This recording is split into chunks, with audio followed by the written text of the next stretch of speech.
Isang mapagpalang araw po sa inyong lahat, mga kapanalig. Jesus, salvame.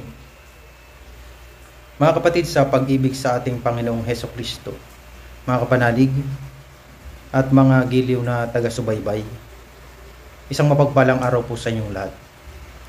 Sagutin lang po natin ang katanungan po ng ating kapatid.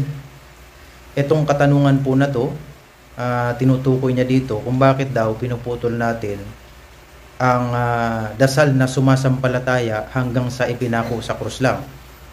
So bakit hindi natin ito kinukumpleto? No? Hindi natin tinutuloy hanggang sa namatay siya sa krus, no? So bilang mga manggagamot, no, bilang gumaganap sa kalooban po ng ating Panginoong Hesukristo, no, mga healer, mga manggagamot, mga antingero, no, ipinapalagay natin na huwag gamitin yung namatay siya, no? Dahil logically ay magkakaroon ng negative impact po sa orasyon na gagamitin mo.